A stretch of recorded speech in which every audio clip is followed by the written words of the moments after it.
Assalamualaikum warahmatullahi wabarakatuh. Salam, Om Swastiastu, Namo Buddhaya, Salam Kebajikan, Rahayu, Rahayu, Rahayu. Kepada yang terhormat Bapak Ahmad Farhan, SPD MPD, selaku dosen pengampu mata kuliah Teori Teknologi Pendidikan, Fakultas Ilmu Pendidikan dan Psikologi, Universitas Negeri Semarang, serta rekan-rekan mahasiswa yang saya hormati. Perkenalkan, saya Rahmi Amalia, mahasiswa dari Program Studi Teknologi Pendidikan dengan NIM 2501022661. Dalam video presentasi ujian tengah semester ini, saya akan memaparkan hasil analisis pribadi saya yang berjudul Analisis Definisi Prinsip dan Landasan Konseptual Teknologi Pendidikan serta penerapannya dalam pembelajaran abad ke-21. Presentasi ini saya susun berdasarkan panduan UTS yang menekankan 3 aspek utama, yaitu yang pertama analisis definisi teknologi pendidikan, yang kedua penerapan prinsip creating, using, dan managing dalam praktik etis, serta yang ketiga hubungan antara konsep teknologi dan pendidikan dalam membentuk landasan teori teknologi pendidikan. Selain itu, saya juga akan menambahkan beberapa contoh penerapan nyata dalam konteks pembelajaran abad ke-21 yang relevan dengan kebutuhan dunia pendidikan saat ini. Melalui presentasi ini, saya ingin menunjukkan pemahaman saya bahwa teknologi pendidikan bukan hanya sekedar penggunaan alat atau media digital, tetapi merupakan pendekatan ilmiah dan sistematis yang bertujuan untuk memfasilitasi proses belajar manusia dengan cara yang efektif, efisien, dan beretika. Teknologi pendidikan tidak bisa lepas dari perkembangan masyarakat modern. Kehadirannya kini menjadi bagian integral dalam dunia pendidikan di mana proses belajar tidak lagi terbatas oleh ruang dan waktu. Dengan bantuan teknologi, pembelajaran berlangsung dimanapun dan kapanpun, menjangkau siapapun yang ingin belajar. Dengan latar pemikiran tersebut, mari kita bahas bagian pertama, yaitu analisis teknologi pendidikan. Sebagai mahasiswa teknologi pendidikan, saya melihat bahwa konsep teknologi pendidikan seringkali disalahpahami. Banyak orang menganggap bahwa teknologi pendidikan hanyalah tentang penggunaan alat bantu belajar seperti proyektor, komputer, atau aplikasi daring. Padahal, jika kita pahami secara mendalam, teknologi pendidikan jauh lebih luas daripada itu. Ia bukan hanya tentang perangkat, tetapi tentang bagaimana kita menggunakan ilmu dan prinsip sistematis untuk memfasilitasi proses belajar manusia. Secara sederhana, teknologi pendidikan dapat dipahami sebagai ilmu dan praktik yang mengatur bagaimana pembelajaran dirancang, dijalankan, dan dikelola agar mencapai tujuan secara efektif dan efisien. Artinya, teknologi pendidikan tidak hanya berfokus pada alatnya saja, tetapi juga pada proses, metode, teori, dan nilai-nilai yang mendasarinya. Salah satu definisi paling berpengaruh berasal dari Association of Educational Communication and Technology pada tahun 1994 yang menyatakan bahwa teknologi pendidikan adalah studi dan praktik etis dalam memfasilitasi pembelajaran serta meningkatkan kinerja dengan menciptakan, menggunakan, dan mengelola proses serta sumber daya teknologi yang sesuai. Definisi ini menjadi fondasi utama dalam memahami bidang kita sebagai mahasiswa teknologi pendidikan. Dari kalimat tersebut, kita dapat melihat bahwa ada 4 komponen penting yang saling terkait, yaitu studi dan praktik etis, memfasilitasi pembelajaran, meningkatkan kinerja, dan creating, using, and managing. Mari kita bahas satu persatu secara lebih mendalam di slide selanjutnya. Studi dan praktik etis. Kata studi menunjukkan bahwa teknologi pendidikan berlandaskan ilmu pengetahuan. Ia bukan sekedar praktik atau keahlian teknis, melainkan hasil dari penelitian, teori, dan kajian ilmiah yang terus berkembang. Sebagai contoh, teori belajar seperti behaviorisme, kognitivisme, konstruktivisme, dan bahkan konektivisme, semuanya memberikan kontribusi besar terhadap perkembangan desain pembelajaran modern. Teori-teori ini membantu kita memahami bagaimana manusia belajar, apakah mereka melalui pengulangan, pemrosesan informasi, pengalaman, atau melalui koneksi dalam jaringan digital.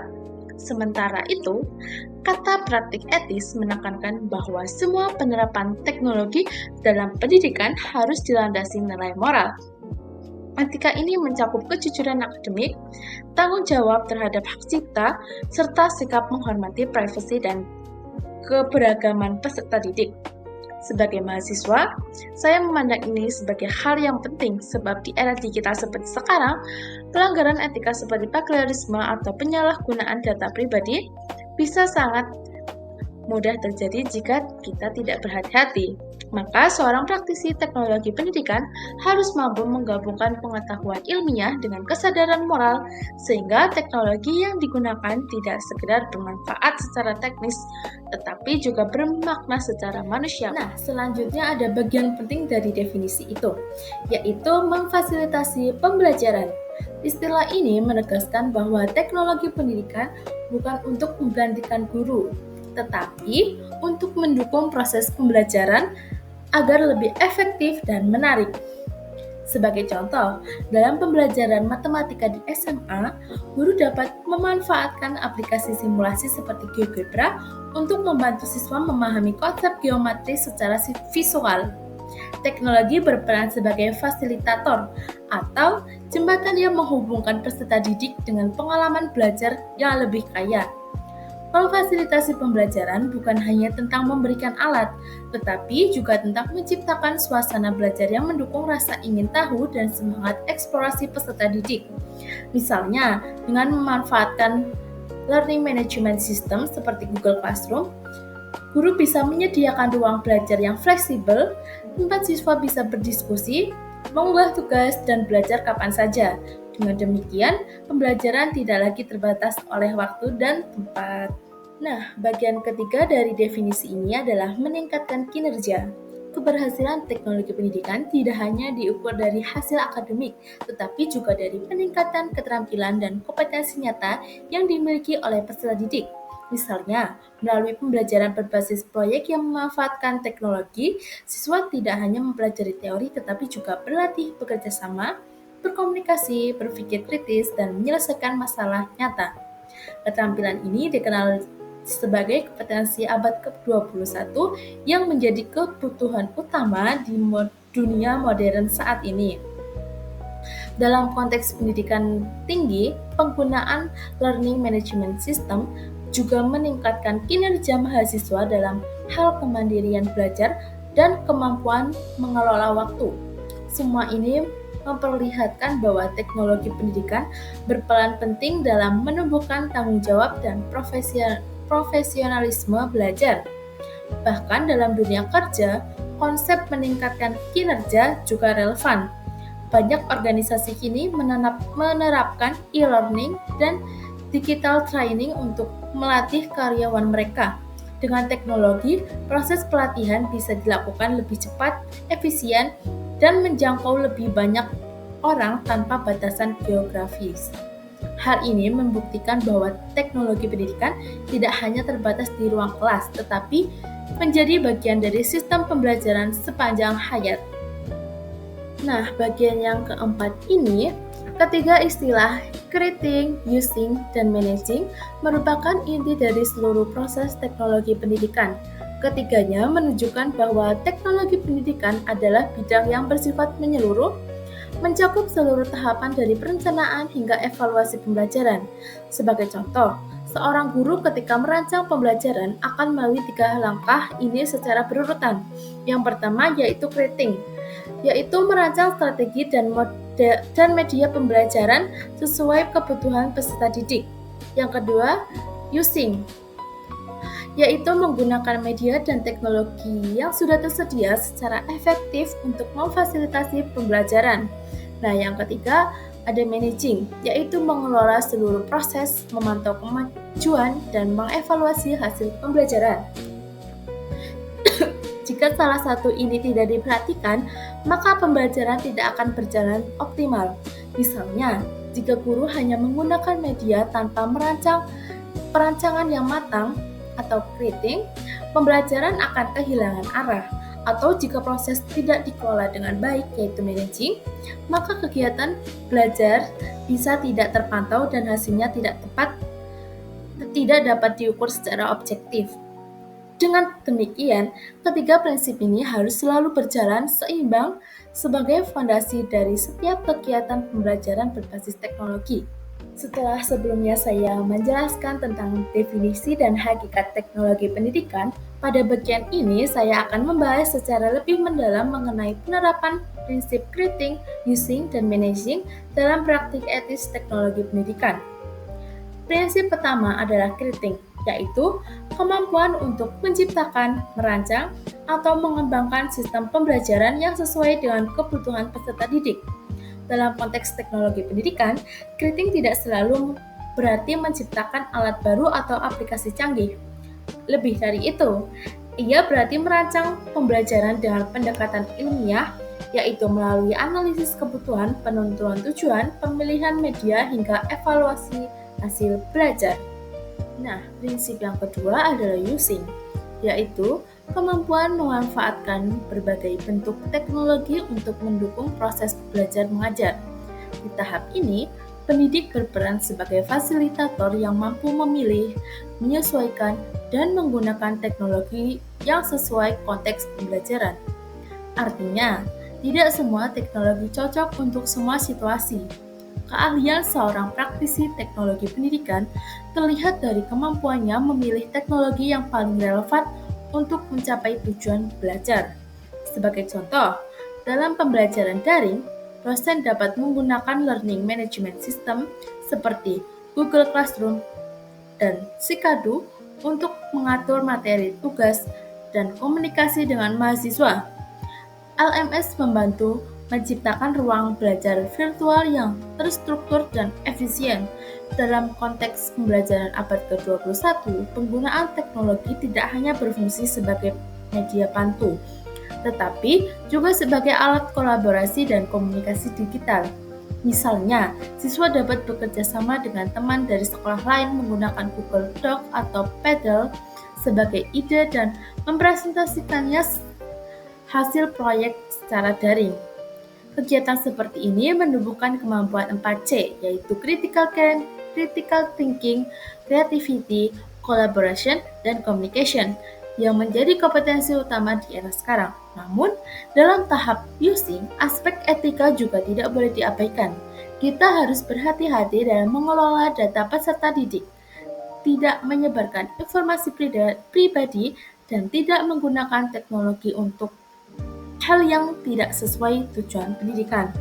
Seorang guru atau praktisi teknologi pendidikan harus memahami prinsip digital etik, seperti menjaga privasi, menghormati sumber informasi, dan mendorong perilaku positif di dunia digital.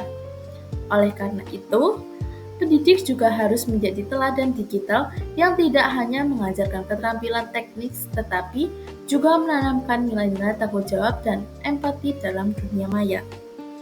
Prinsip ketiga adalah managing, yaitu kemampuan mengelola proses pembelajaran, sumber daya, serta teknologi agar semua berjalan secara efektif dan berkesinambungan.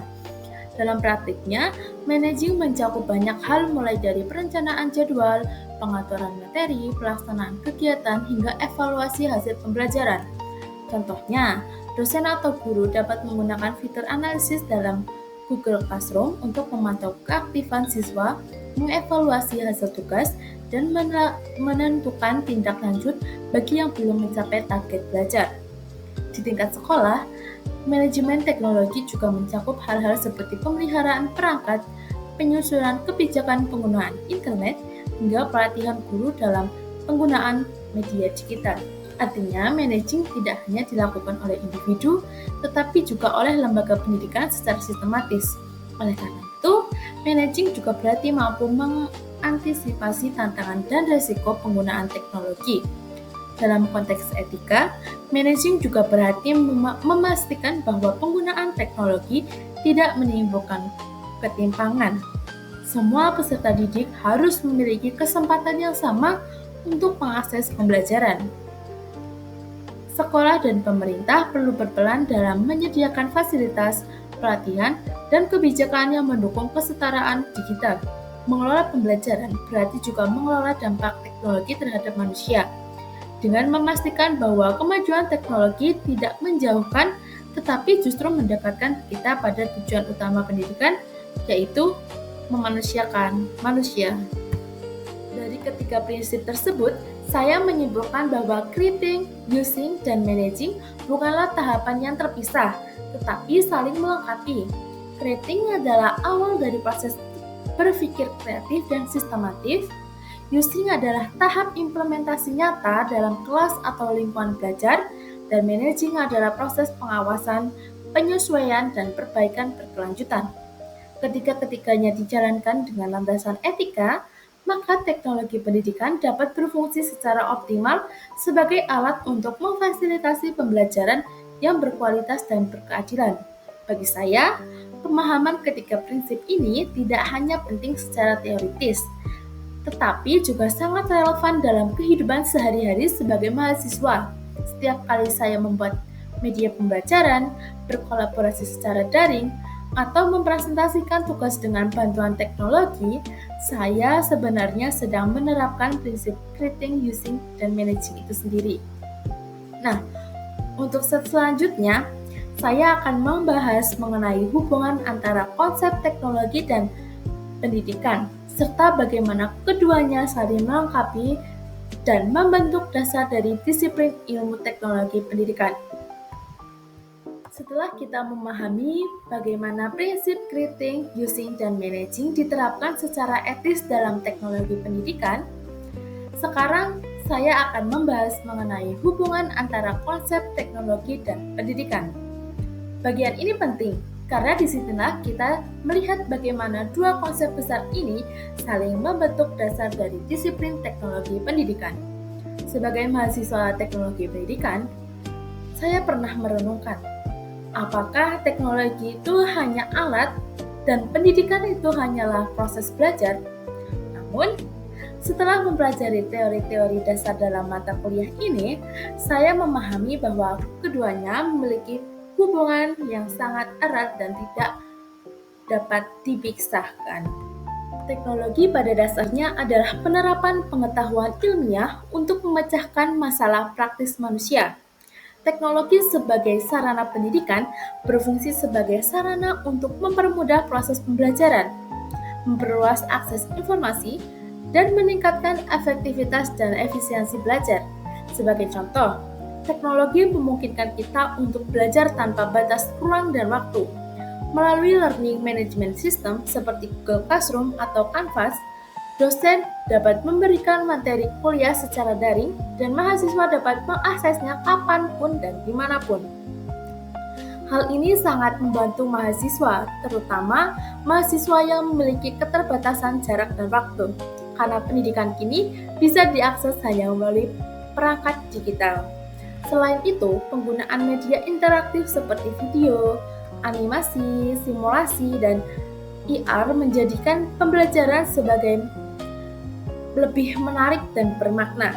Misalnya, dalam pelajaran biologi, siswa dapat menggunakan human anatomy 4 dimensi untuk mempelajari anatomi tubuh manusia secara visual dan mendalam. Teknologi seperti ini tidak hanya memperkaya pengalaman belajar, tetapi juga membantu peserta didik dalam memahami konsep yang sulit dengan cara yang lebih konkret dan menarik. Jika teknologi memberikan alat dan sarana, maka pendidikan memberikan arah dan nilai bagi penggunanya. Tanpa pendidikan, teknologi bisa kehilangan makna dan bahkan disalahgunakan.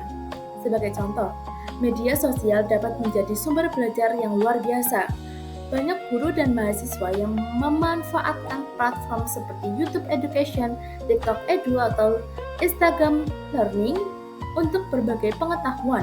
Namun, tanpa nilai pendidikan, media sosial juga bisa menjadi tempat penyebaran informasi yang salah atau konten yang tidak mendidik.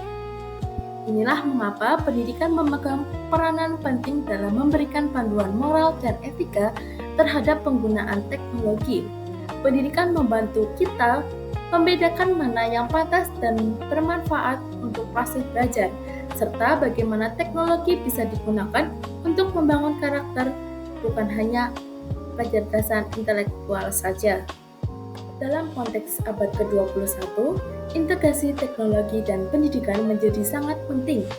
Pembelajaran masa kini tidak lagi cukup hanya dengan ceramah di kelas, tetapi harus mendorong peserta didik untuk mengembangkan kemampuan berpikir kritis, kreatif, kolaboratif, dan komunikatif yang sudah dikenal dengan istilah 4C. Teknologi menjadi jembatan yang sangat kuat untuk mencapai itu.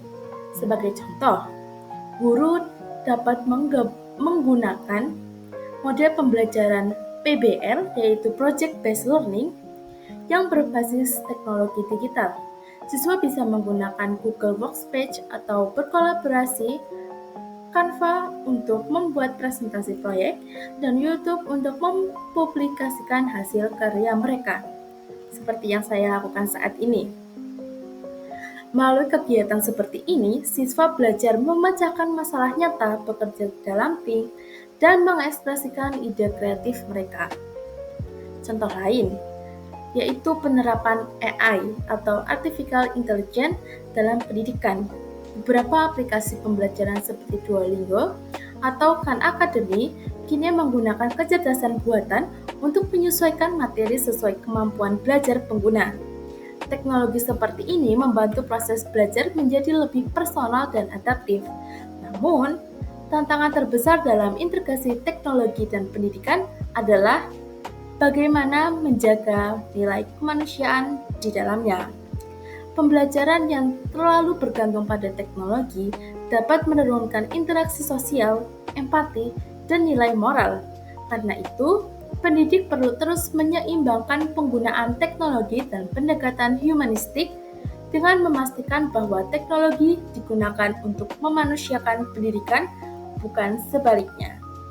Sebagai mahasiswa teknologi pendidikan, saya melihat hubungan antara teknologi dan pendidikan ini seperti hubungan antara otak dan hati. Teknologi adalah otak yang memberikan logika, efisiensi, dan kecanggihan. Sementara pendidikan adalah hati yang memberi arah, nilai, dan makna. Keduanya harus berjalan beriringan agar tujuan pendidikan tercapai secara utuh. Tanpa teknologi, pendidikan bisa tertinggal oleh zaman. Namun, tanpa pendidikan, teknologi bisa kehilangan arah dan nilai moralnya. Oleh karena itu, tanggung jawab kita sebagai calon praktisi teknologi pendidikan bukan hanya menguasai teknologi, tetapi juga menjadi penjaga nilai-nilai kemanusiaan dalam setiap penerapannya. Kita tidak hanya belajar bagaimana membuat media pembelajaran, tetapi juga bagaimana menjadikan sarana untuk menciptakan generasi yang berpikir kritis, berakhlak, dan berempati. Dari seluruh pembahasan yang telah saya sampaikan, dapat disimpulkan bahwa teknologi pendidikan merupakan bidang ilmu yang menyatukan teori, praktik, dan nilai etika dalam upaya memfasilitasi pembelajaran dan meningkatkan kinerja manusia. Teknologi pendidikan bukan hanya tentang media atau alat bantu, tetapi tentang cara berpikir sistematis, merancang, melaksanakan, dan mengevaluasi proses belajar agar lebih efektif, efisien, dan bermakna. Prinsip creating, using, dan managing menjadi kerangka kerja utama dalam praktiknya, yaitu ada creating, menekankan pada kreativitas dan bertanggung jawab dalam merancang pengalaman belajar, using, menuntut kemampuan untuk memilih dan menggunakan teknologi secara tepat dan etis, dan managing, memastikan seluruh proses pembelajaran berjalan terencana terpantau, dan berkelanjutan. Ketiga prinsip ini jika diterapkan dengan nilai moral dan profesionalisme yang tinggi akan menjadikan teknologi pendidikan bukan hanya sarana teknis, tetapi juga transformasi sosial dalam dunia pendidikan. Dari sisi hubungan konsep, kita telah melihat bahwa teknologi dan pendidikan memiliki hubungan yang sangat erat. Teknologi memperkuat pendidikan melalui efisiensi dan inovasi, sementara pendidikan memberikan arah dan nilai bagi teknologi agar tetap berorientasi pada kemanusiaan. Dalam konteks pembelajaran abad ke-21, teknologi pendidikan menjadi fondasi utama dalam mengembangkan kompetensi global seperti berpikir kritis, berkolaborasi, berkomunikasi, dan berkreativitas. Dengan teknologi, siswa dapat belajar secara mandiri, berkolaborasi, lintas batas, dan mengembangkan potensi mereka secara maksimal. Namun, saya juga menyadari bahwa teknologi tidak akan pernah menggantikan peran manusia. Teknologi hanya alat bantu, sedangkan guru tetap menjadi jiwa dari proses pendidikan itu sendiri. Sebagai calon praktisi teknologi pendidikan, saya percaya bahwa keberhasilan kita bukan diukur dari sejauh mana kita menguasai teknologi, tetapi sejauh mana kita menggunakan teknologi untuk manusiakan proses belajar. Sebagai refleksi, saya merasa bangga menjadi bagian dari bidang ilmu ini. Teknologi pendidikan mengajarkan saya untuk berpikir ilmiah, beretika, dan berempati. Bahwa setiap proses inovasi yang kita ciptakan harus berlandaskan pada nilai-nilai kemanusiaan dan keadilan. Karena pada akhirnya tujuan utama teknologi pendidikan bukan hanya menciptakan sistem belajar yang canggih, tetapi juga menciptakan manusia yang lebih baik dan bijak dan lebih beradab. Demikianlah presentasi saya mengenai analisis, definisi, prinsip, dan landasan konseptual teknologi pendidikan serta penerapannya dalam pembelajaran abad ke-21. Semoga penjelasan ini dapat memberikan gambaran yang utuh tentang bagaimana teori, nilai, dan praktik dalam teknologi pendidikan saling terhubung dan relevan bagi kebutuhan dunia pendidikan modern ini. Terima kasih atas perhatian Bapak Ahmad Farhan SPD MPD selaku dosen pengampu mata kuliah teknologi pendidikan serta seluruh rekan mahasiswa. Semoga materi ini dapat menjadi inspirasi untuk mengembangkan pembelajaran yang inovatif dan beretika. Wassalamualaikum warahmatullahi wabarakatuh.